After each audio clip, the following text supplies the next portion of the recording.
درود و مهر بر دوستان و یاران عزیزم. خیلی خوشحالم که بعد از مدت‌ها میتونیم که با هم زنده در ارتباط باشیم. به من یک تاییدیه بدید برای صدا و تصویر که من بدونم. درود بر شما. خیلی خوب. یه تاییدیه اگر به من بدید برای صدا و تصویر بسیار عالی میشه. مرسی از شما، همه چیز عالیه. خیلی خوب، بسیار نیکو. خب دوستان، آرزوام به خدمتتون که ما قراره که با هم یک سلسله لایو هایی رو داشته باشیم در یک موضوع جدید، یک موضوعی که تا حالا دربارش به این شکل شاید صحبت نکردیم، شاید جاهای دیگه هم زیاد صحبت نشده باشه، ولی ما میخواییم که یکم این رو بازش بکنیم. موضوع لایو در ارتباط با سلسله لایو های قبلی که ما داشتیم هست. اینطور نیستش که در ارتباط نباشه کلن، ولی به طور مستقل هم میتونید این سلسله لایو ها رو نگاه کنید. مسائل جدیدی در این لایو ها مورد بررسی قرار خواهد گرفت، مرتبط با موضوعاتی که ما بهش تو پیج هم میپردازیم هست، ولی خب از یک منظر جدید میخوایم که به اونها نگاه بکنیم.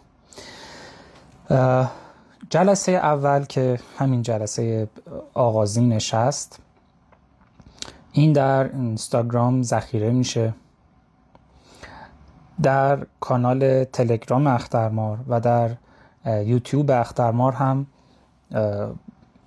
این لایو ها سیو میشه، ذخیره خواهد شد. پس شما این جلسه اول رو در اینجا میتونید بعداً ببینید، در تلگرام هم میتونید مشاهده بکنید و در یوتیوب هم که خب در دسترستون قرار خواهد گرفت. اما از جلسه دوم به بعد فایل ذخیره شده اون جلسه فقط در تلگرام و در یوتیوب ذخیره خواهد شد. اون وقت دیگه در اینستاگرام قرار نمیگیره. بقیه جلسات رو میتونید اونجا مشاهده بکنید. و بله، علل حساب تا اطلاع ثانوی لایو های ما همین در واقع چهارشنبه ها ساعت 17 خواهد بود. حالا اگر تغییر پیدا بکنه اینا رو بهتون اطلاع میدم. فعلا چهارشنبه ها ساعت 17. خب درباره چی میخوایم صحبت کنیم؟ قطع شده، بعضی از دوستان گفتن قطع شد.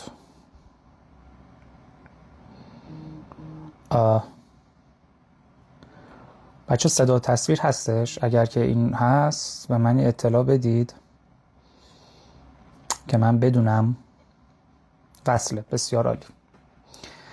و قبلا اینجا یه دکمه‌ای داشت که میتونستم اینجا چیزا رو، قسمت کامنت ها اینا رو ببندم که حواسم پرت نشه، ولی الان نمیدونم اون کلید کجا رفته.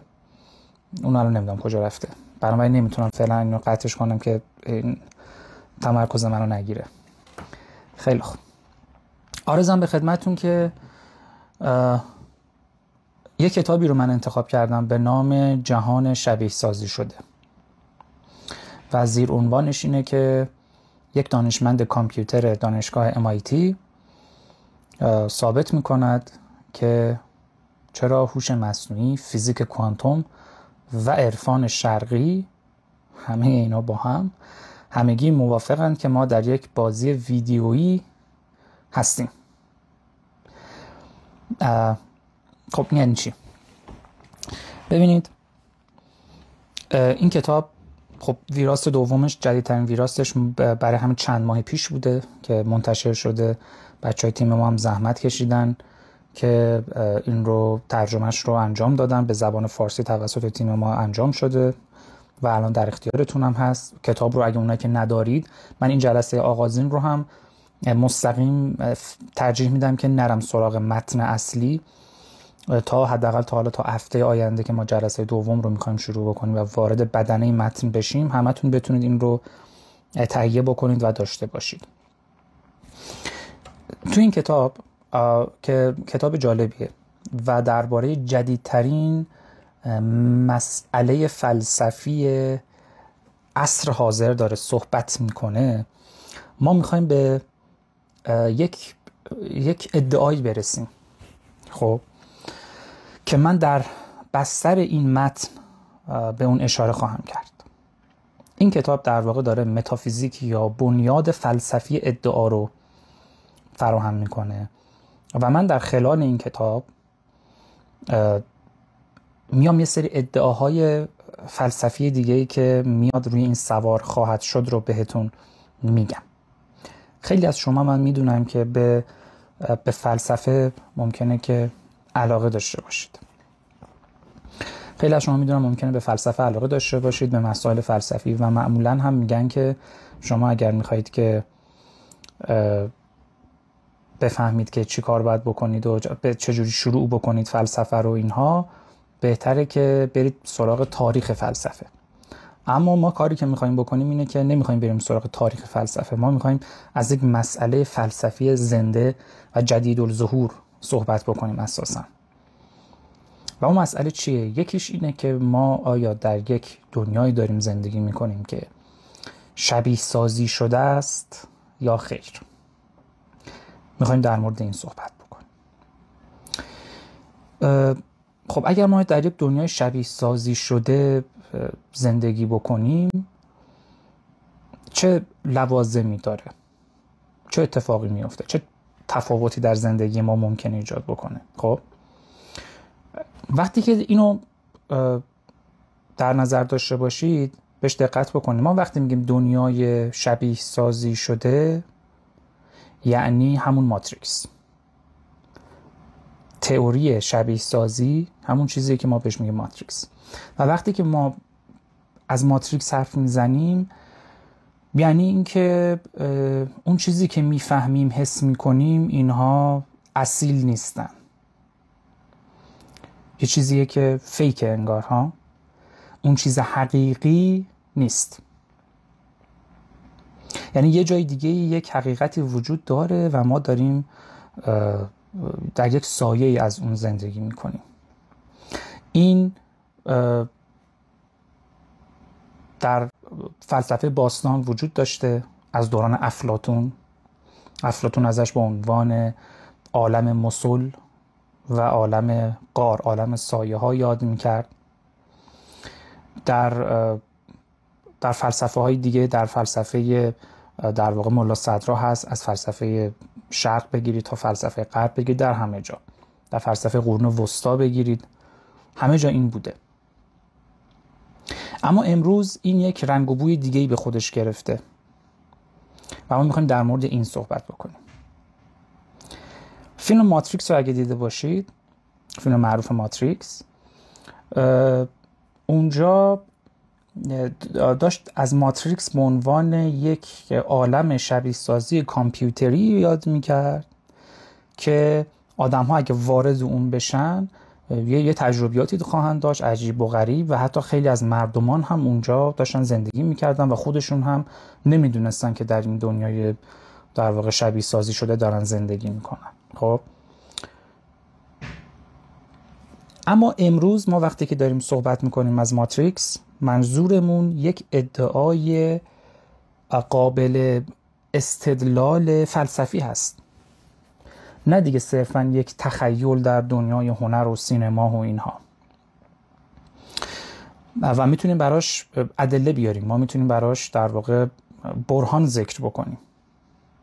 داشتیم اینو میگفتیم که وقتی که ولی ما امروز از ماتریکس صحبت میکنیم، این دیگه صرفا یک ایده صرفا تخیلی که توی فیلم و سینما ها اینها صحبت میشه ازش نیست. ما امروز میتونیم براش برهان بیاریم و این قسمتی که ما ازش برهان میاریم همون بخشی از فلسفه هست که دوباره احیا شده.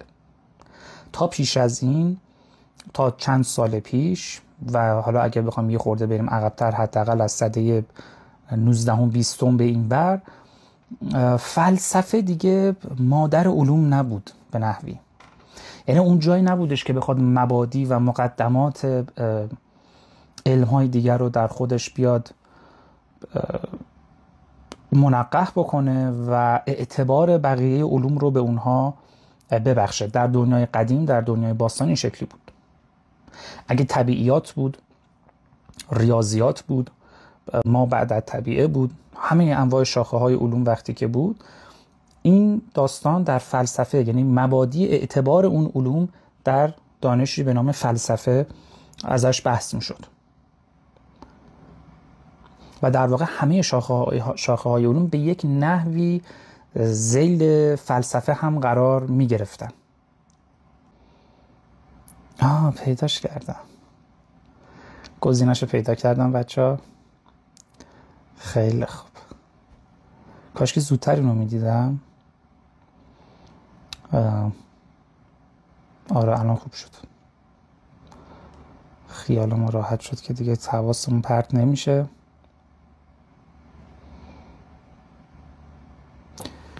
خب تازه از الان فکر کنم بتونم که یکم بهتر صحبت بکنم. خب داشتیم چی میگفتیم؟ 600 بار حواسمون پرت شد.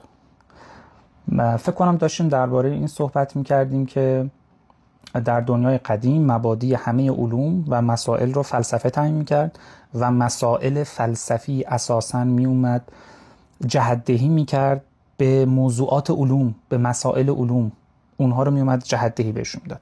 از دوره مدرن به این ور کم کم علوم مختلف از فلسفه استقلال پیدا کردن و هر کدوم دیگه راه خودشون رو رفتن، مبادی خودشون رو پیدا کردن، چون اساساً روش شناسی عوض شد. روش فلسفی معقول بود، روش عقلانی بود، تحلیل بود. روش علوم از دوره مدرن، از دوره که ساینس متولد شد، تجربی تر شد، به مسائل فلسفی دیگه کاری نداشت. گفت شما هر چی که میخواید بگید، من کاری ندارم که مثلا ذات ماده چیه. دیگه علم به این همچین سوالی نیاز نداشت پاسخ بده. علم به این نیاز داشتش که خب حالا وقتی که من میدونم ماده چیه، حالا که اصلا نمیدونم ماده ذاتش چیه، چه کارایی ازش برمیاد این ماده، من به اینا کار دارم. بنابراین یه تفاوت‌های این شکلی اومد در علوم ظاهر شد و کم کم دیگه فلسفه انگار بازنشسته شد. حتی در سالهای قبل فیلسوفانی از این یاد میکردن، از این عبارت که دیگه خب فلسفه اصلا مرده، دیگه به کاری نمیاد، اساسا فقط میخواد بشینه یه ریویو بکنه بقیه علوم و اینها رو، هر آنچه که دانایی بشر میخواد بهش برسه، علم و تکنولوژی داره، خب به اونها دست پیدا میکنه. بنابراین خب ما نیازی به فلسفه نداریم که بخوایم بفهمیم حالا کل اینها رو، جذابیتی دیگه نداره. اما در چند سال اخیر، در کمتر از 10 سال اخیر، انگار دوباره اتفاقاتی افتاده که فلسفه داره زنده میشه و این اتفاق افتاده و این رو ما میتونیم در برهانی ببینیم، در استدلال فلسفی ببینیم که آقای نیک بوستروم استاد دانشگاه اومده و این رو مطرح کرده و در این کتاب اساساً ما داریم به این میپردازیم و به لوازم استدلال ایشون میپردازیم که چی میگه این آقا، این استدلال فلسفیش چیه. میگه که میاد ثابت میکنه به ما که ما داریم توی دنیای شبیه سازی شده زندگی میکنیم، ما داریم توی ماتریکس زندگی میکنیم. این چیزی که ما اطرافمون میبینیم اینها اصیل نیست. به چه معنی؟ به این معنی که همینجوری که توی عنوان این کتاب هم ما خوندیم، ما داریم توی بازی کامپیوتری زندگی میکنیم و به این میگیم ماتریکس.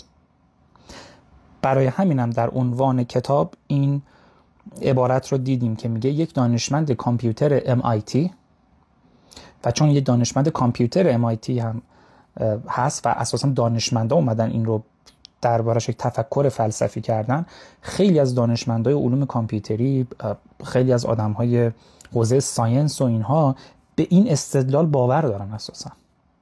بر همین توی عنوانش میگه که یک دانشمند کامپیوتر MIT ثابت میکنند که چرا هوش مصنوعی، پس هوش مصنوعی، فیزیک کوانتوم، حوزه فیزیک ساینس، و عرفان شرقی، حوزه‌های کاملا ناهمگون با هم، همگی موافقن که ما در یک بازی ویدیویی زندگی میکنیم.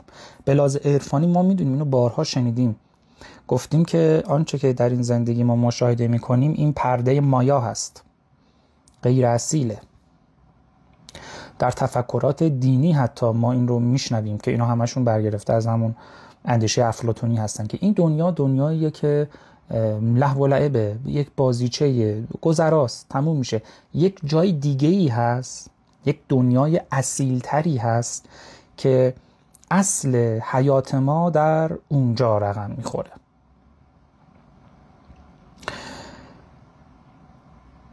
بنابراین وجود ما، اون چیزی که ما بهش میگیم روح ما انگارها، متعلق به اون دنیاست انگار. و ما انگار اینجا اومدیم که یه چند روزی باشیم بعد برگردیم به اون موطن اصلی. پس ریشه این تفکرات، ریشه این انگاره که ما در یک دنیای غیر اصیل که ما اسمشو از این به بعد میذاریم ماتریکس داریم زندگی میکنیم، در ادیان بوده، در عرفان بوده، در حتی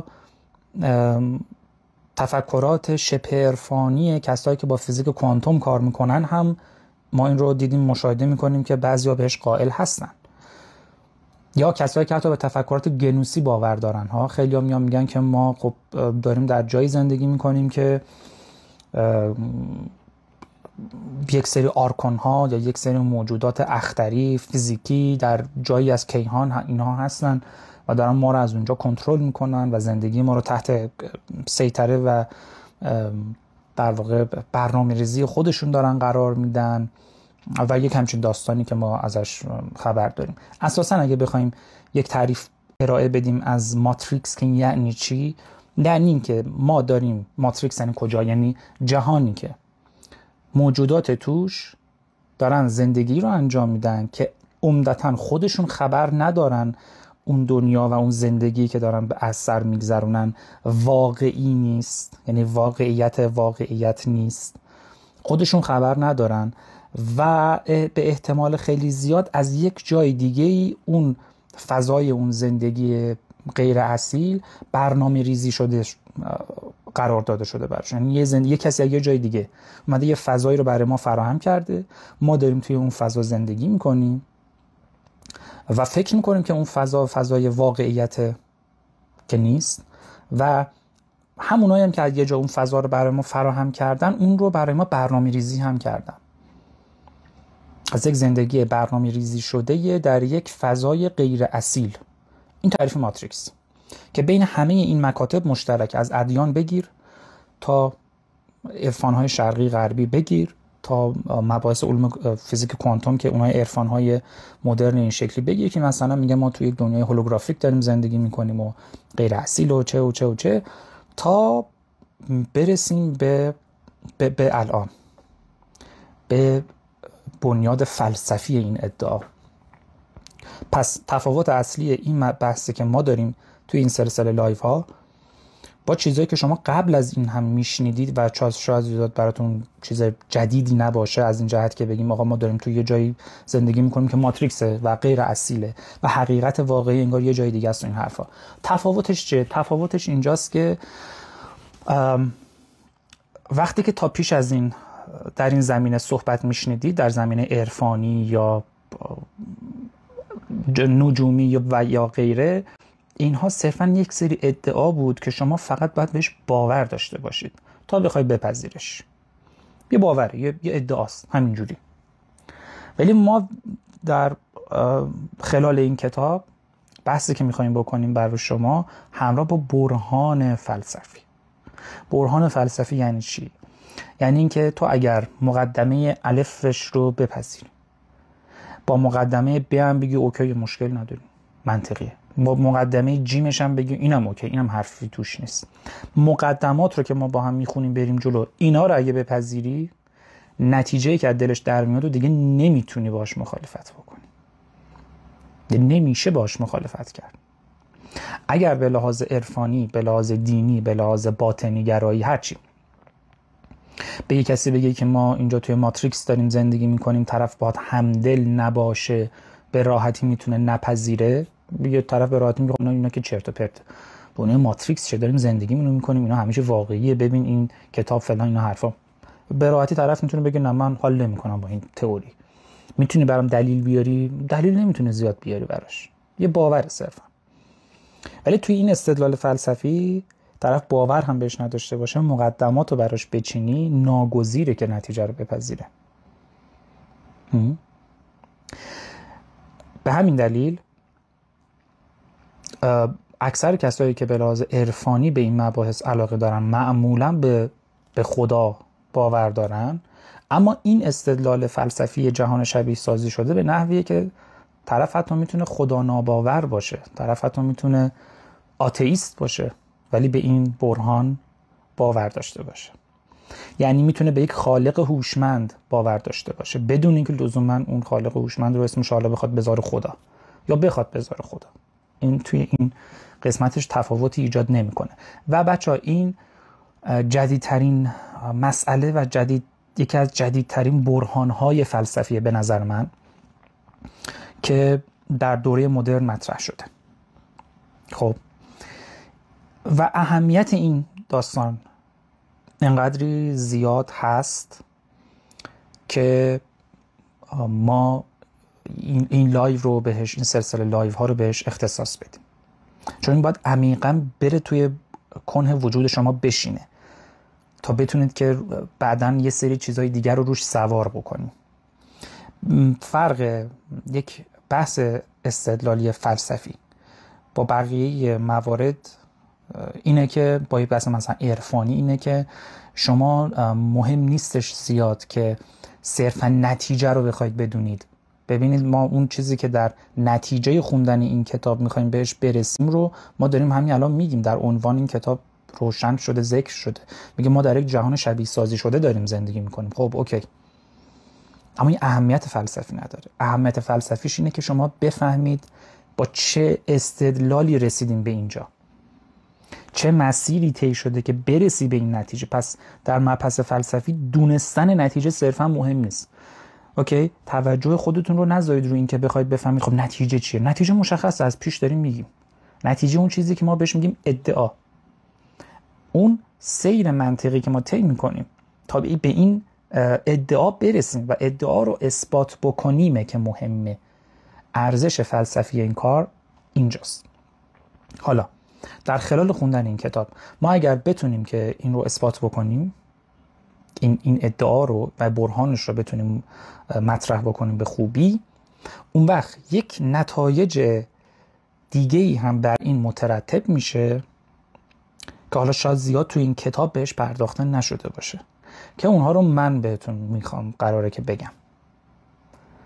و اون وقت دیگه براتون یک ادعای تعجب آور نخواهد بود اگر که من بهتون بگم که انسان در مسیر اینه که به جاودانگی برسه، انسان در مسیر اینه که تبدیل بشه به اولین خدایان آینده، یا نسل ما شاید آخرین انسان‌های فانی باشه. شاید خیلی بدشانس باشیم، ولی اگه سعی کنیم که بقای خودمون رو حفظ کنیم و زنده بمونیم، چه بسا بتونیم با یک احتمال بالای 50% بدل بشیم به اولین خدایان آینده، خدایان نامیرای آینده. اون وقت اینا دیگه ادعاهای عجیب غریب تخیلی براتون جلوه نخواهد کرد. این مسیریه که ما میخوایم با هم دیگه پی بگیریم تو این کتاب، بریم جلو و طبیعتاً من مطمئنم که یک جهانبینی متفاوتی رو برای شما رقم میزنه، دیدگاهتون رو عوض میکنه. بسیار خوب بچه‌ها، فکر میکنم تا اینجا خوب باشه به عنوان یک مقدمه برای ورود به کتاب. هفته آینده چهارشنبه همین ساعت، حالا اگه اتفاقی بخواد بیفته، تغییری توی برنامه رخ بده، بهتون اطلاع میدم. ما تا اینجا رو داشته باشیم. حالا اونایی هم که اگه کتاب رو هنوز تهیه نکردن میتونن کتاب رو هم تهیه بکنن.